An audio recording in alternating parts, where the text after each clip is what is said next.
Good evening and thank you for joining us. I'm Ed Hand, your host for tonight's Unpublished TV panel discussion. Our topic tonight, the U.S. election and its impact on Canada-U.S. relations.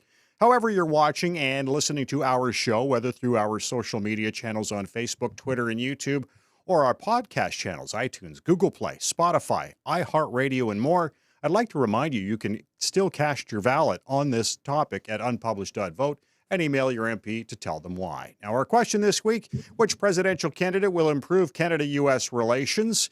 57.7% said Donald Trump, 40.4% said Joe Biden, and just under 2% were unsure.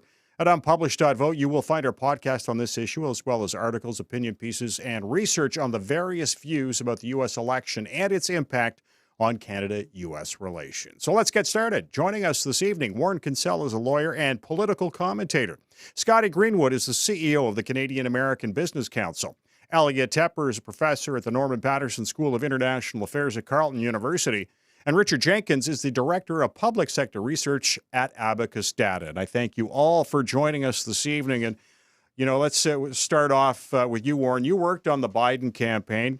And in 2016, you worked on Hillary's campaign. You said Americans were angry then. Are they still angry now?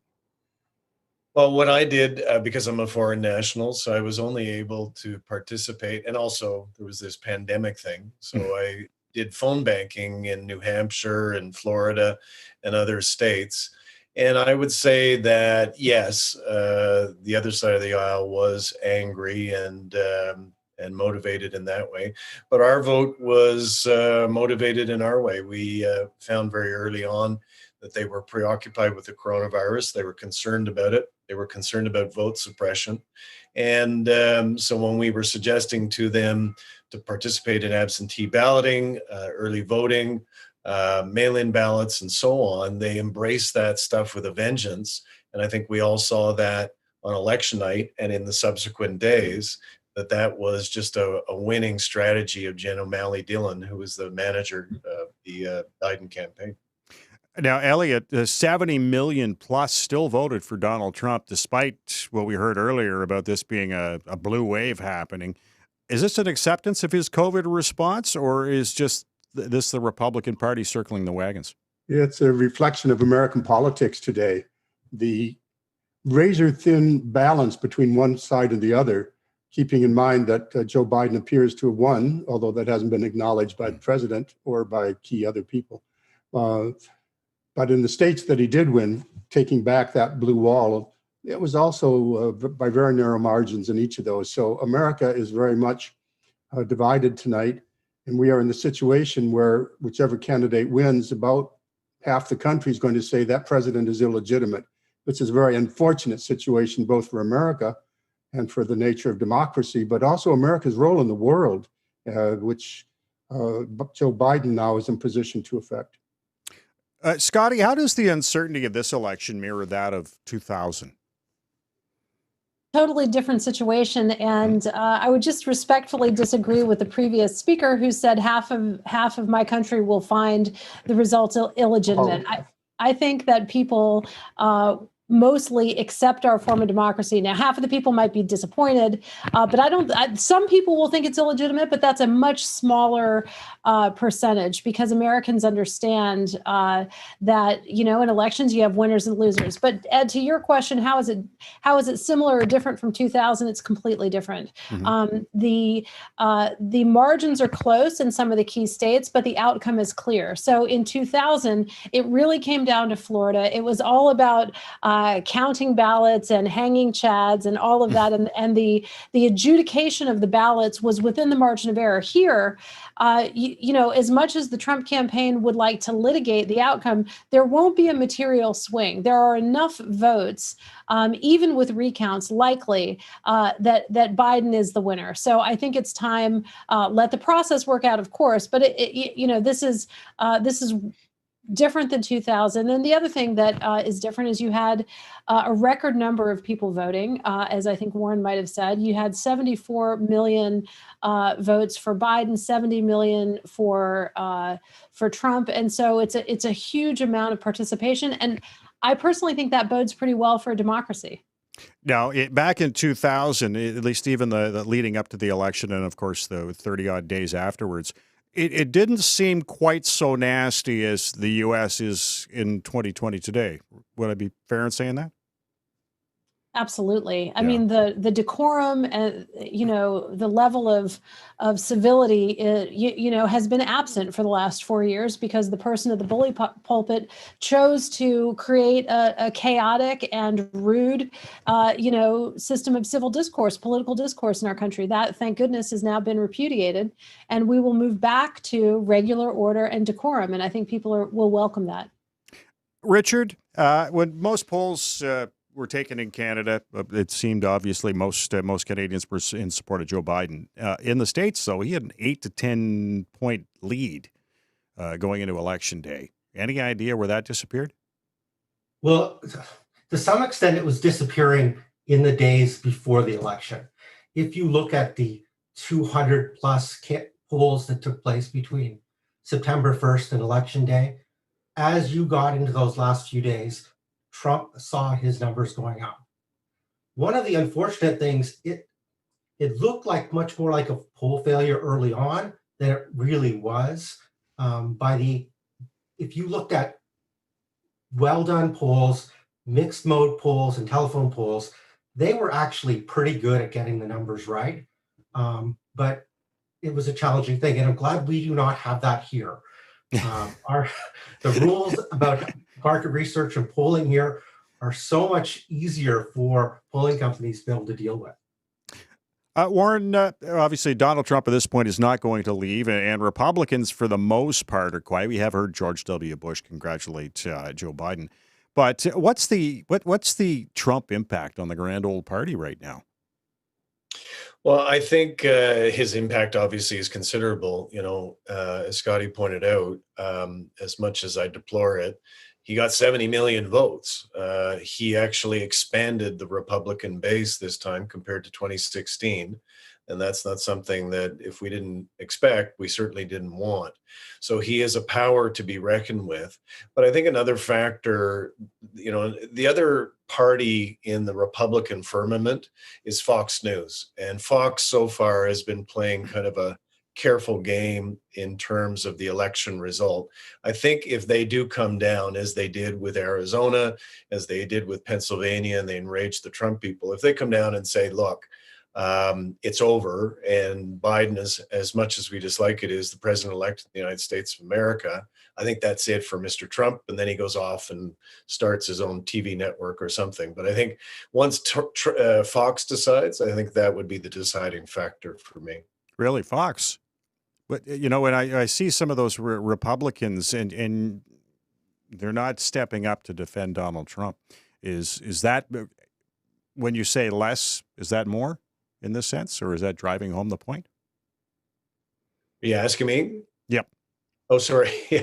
I honestly, I saw tonight in the Times, Mitch McConnell and others. I guess Senator Romney, Senator Collins, a couple others have indicated, Murkowski have indicated support for the election result. But it doesn't matter. The United States is a country of laws.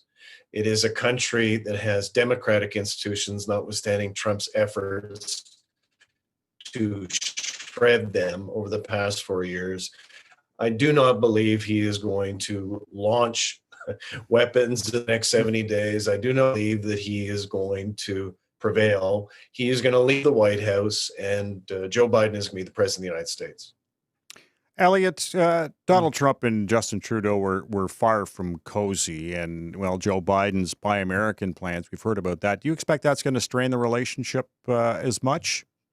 We have a relationship which is totally different between Joe Biden and Pierre and Justin Trudeau, and Trump preceding, and then before that was Obama and Trudeau.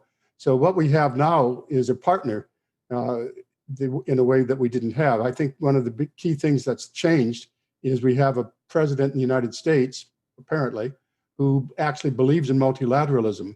And that changes everything, and who wants to reassert the American presence in the world instead of creating a vacuum for China and Russia and others to fill. That kind of partnership opens up possibilities in all kinds of ways. that just weren't there before. The summit of democracy is going to be high on the agenda immediately for Donald Trump. I think we have a role to play, a champion. We can champion multilateralism. And with that, we have a partner. And you asked me to comment on China. Clearly, this is 700 days that the two Michaels are in jail. So first at the top, if you have a partnership of multilateralism and a much stronger commitment globally to democracies working together in multilateralism, then we have a much stronger case in dealing with all kinds of issues.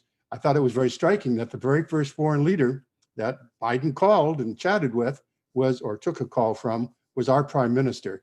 And I think that's very telling. It's going to be a much closer and easier relationship, and it's going to have implications in all kinds of ways. And I'll be glad to expand on those elsewhere later. But right now, the fact that we have a partner in all kinds of ways that are important for Canada is a major change as a result of this election. Scotty, the uncertainty over the winter and the time it could take to sort it out, where does that leave the business community right now? Because obviously they need something settled and they need to move forward, right? Well, I think the consensus by everyone, except, close relatives and people on the payroll of Donald Trump, is that there is no uncertainty. The election has been called. The Biden team is moving forward, and the business community certainly understands that. And the business community, like Canada, like foreign governments, will deal with whoever is elected by the American people. But the business community absolutely is preparing for actually divided government. So it's not just that Biden won and now we're going to see his whole ambitious agenda enacted into law. We've got essentially a Republican Senate. It may go Democratic. We'll see what happens in the runoffs in Georgia on January 5th. But so what you have is a recipe for what our system was designed for, which is gridlock. And there's a certain stability in that. We weren't designed for efficiency. We were designed so that you couldn't get things done. So the business community understands how to navigate that. And, the markets obviously are doing just fine at the moment. And the business community, by the way, is rightly focused on things it needs to do. Look at the Pfizer announcement today with the progress on its vaccine. Look at what companies are doing for testing of COVID. So I think I don't read uncertainty in this election. We know what the outcome is. It took us several days to get there, but we know now. And Joe Biden will be sworn in on January 20th, and the country will march forward. Richard, in terms of Joe Biden, and obviously 74 million people, that's record-setting. No other person has ever had that many votes. Where did he make inroads into Trump's support, or did he bring people back who did not come out to the ballot box on 2016? I think it's a combination of those things. In some ways, he took back what the Democrats always thought they were going to be able to do, which was take back those swing states. And a part of and the other part of it was getting the vote out. This mail-in ballot thing was a brilliant effect, even if it muddied the water for a couple of days right when the election was being counted.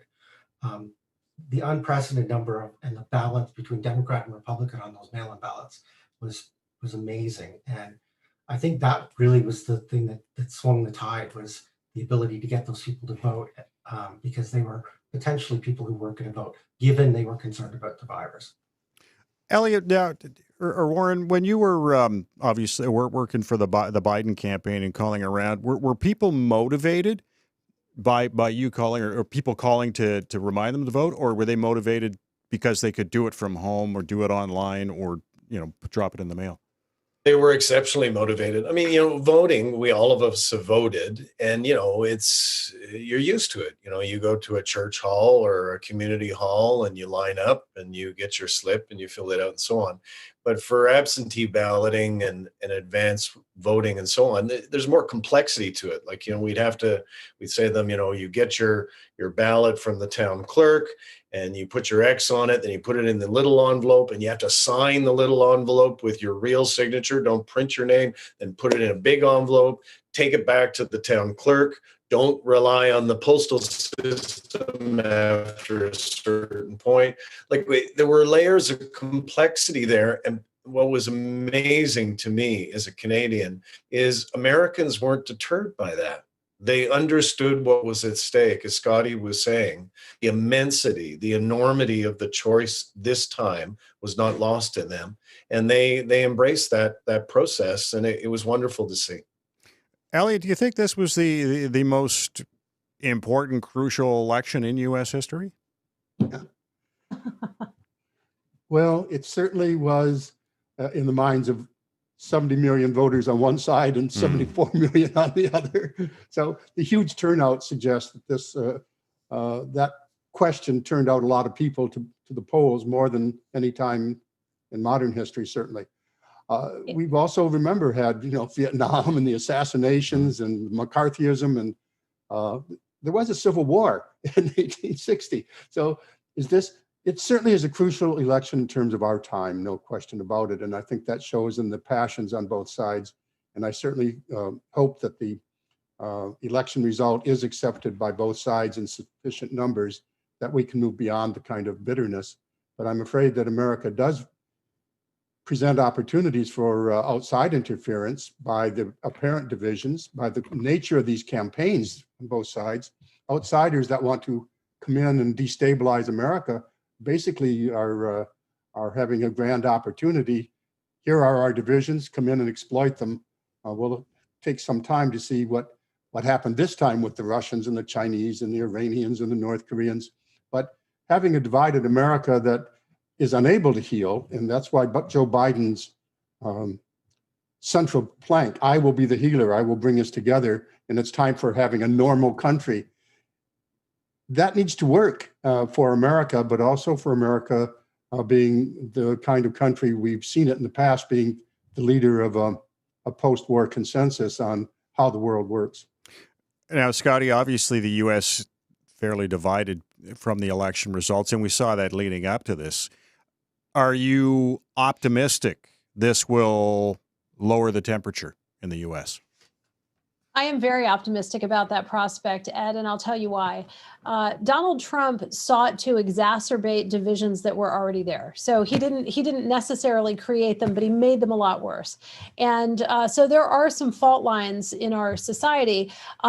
However, it's possible to bring people together. And you look at the very skilled leaders we have at the helms of the three relevant entities. So you've got Joe Biden, who absolutely knows how to compromise and work across the aisle.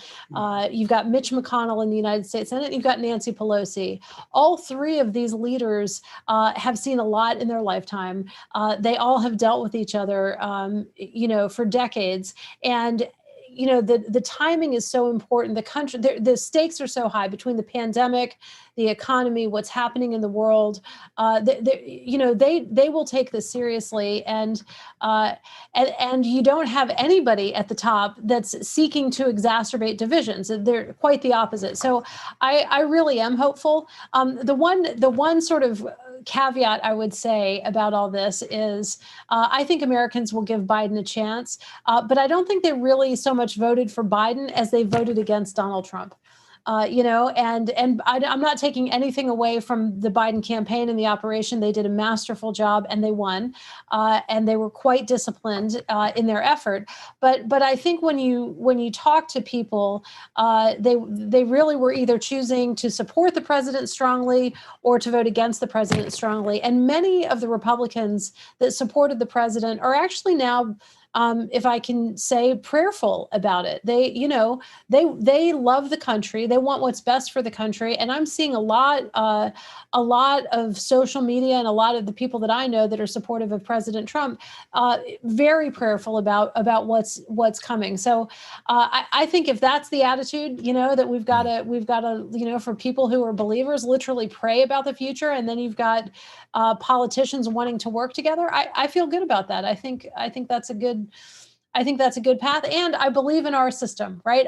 We've been through a lot in this country and over our history, including, as Elliot mentioned, the Civil War. So I think we can get through this, and I think we can come out the other side. I think we have to, but we've got to do it with our friends. We've got to do it with Canada, arm in arm. We can't compete against each other. We can't treat each other like adversaries. We've got to help each other through this period, in my view. Richard, in terms of polling, and 2016, the numbers were off. 2020, the numbers were off in the U.S. I'm wondering, what are pollsters learning over the last two elections in the U.S. that they might apply to the next time around and be a little closer to the mark? Well, one of the biggest lessons, I think, is going to be around the aggregators, because they were part of the challenge for people looking in on the polls, because they aggregated everything, and they aggregated a lot of stuff that was just online polls, which were the most off in terms of accuracy in this election. And this is the point Claire Durand made, Prof. at University of Montreal, about the polls in this election, which is that if you put all this stuff together, if you some of it's garbage, then it's the end result isn't going to be better. And that was always the theory of aggregation, that you were going to somehow overcome the laws of each mode. But given online polls, I think were 8 times more prevalent than telephone or mixed mode. If they were off, which in this case they were the most off, that skewed all those aggregations in a way that really hurts democracy, in the sense that certainly we really believe that polls are helpful to democracy, and it's not helpful if we're providing information that's sort of sending the wrong signal. And, Exactly. if I could just jump Sure. in on that for 1 second. Sure. I think what's interesting is when you look at public polling versus internal campaign polling, there's a difference. And part of it is because what's at stake. Because for the media outlets that are doing polling, they're driving news, right? They're creating content, they take a poll, and they're just trying to drive a story. And so the stakes for them of getting it wrong aren't that high. They live to see another day.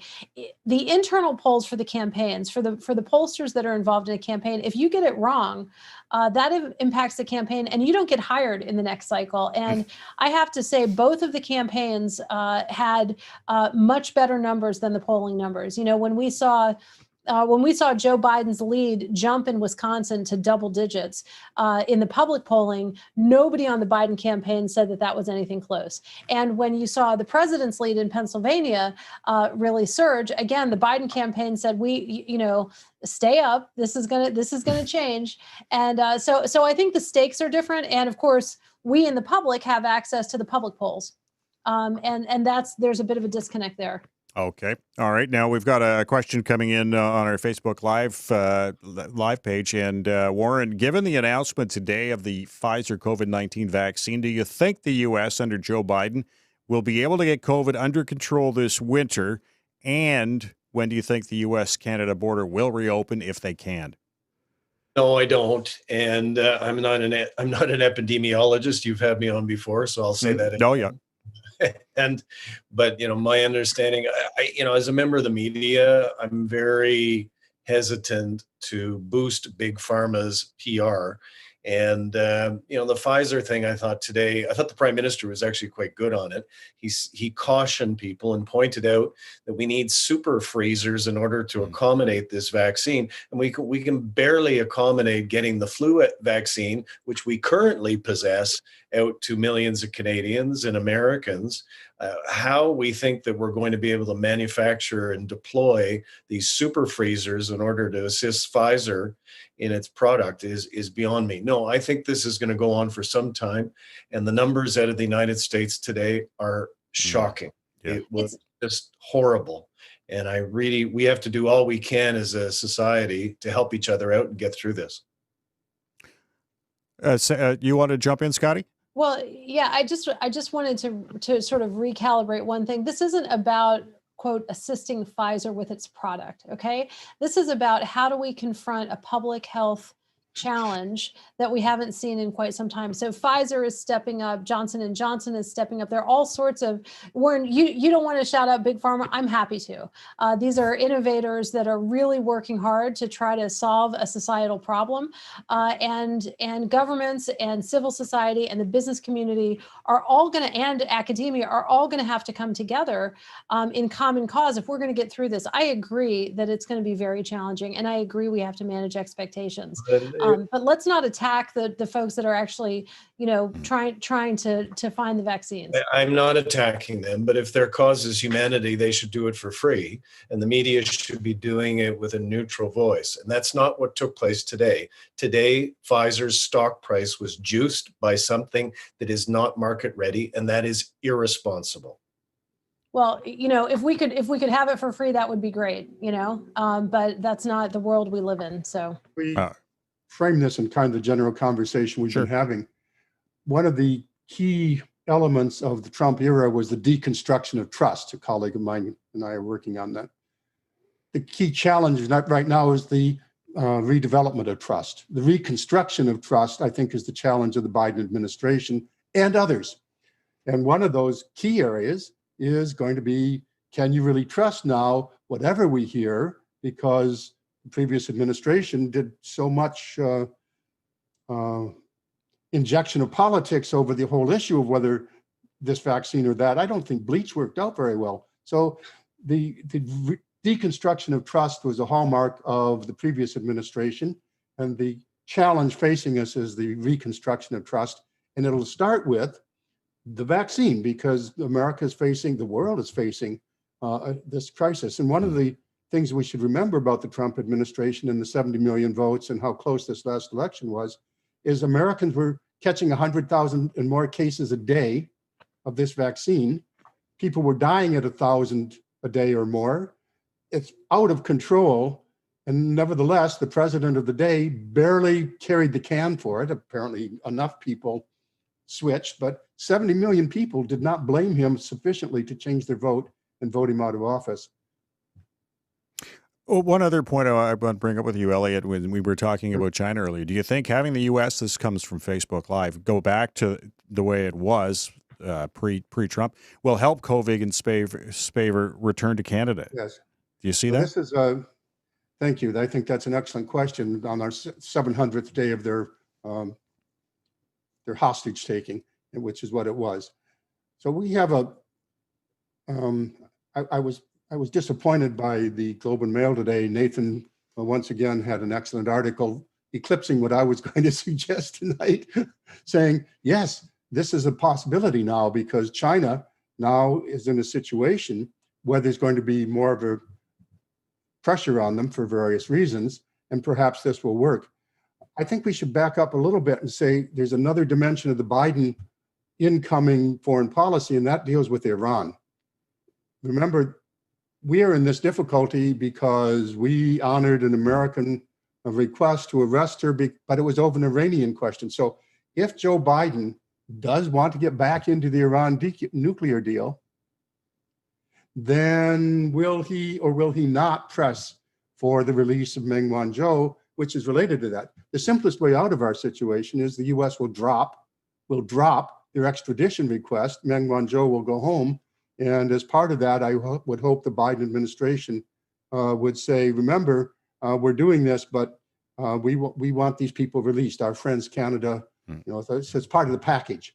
And the answer to your question is we don't know, but at least there's some hope that with the change of administration, there might be a change of circumstance one way or another that will work to the benefit of our people. But it clearly is not going to be soon. And they meanwhile are in jail. Well, folks, that's been a very interesting discussion. It's hard to believe that this election counting is still going on, but I think we pretty well have a decision made already. And I want to thank you all for joining us, and thank our listeners and viewers for sending in your questions as well. We really appreciate that. Our guest this evening, Warren Kinsella, lawyer and political commentator. Scotty Greenwood is the CEO of the Canadian American Business Council. Elliot Tepper is professor at the Norman Paterson School of International Affairs at Carleton University. And Richard Jenkins, the Director of Public Sector Research at Abacus Data. Now, coming up on our next Unpublished TV, why would the Canadian military use propaganda to influence the opinions of Canadians? Should be interesting. I want to thank you for watching Unpublished TV. Stay safe. I'm Ed Hand. Thanks.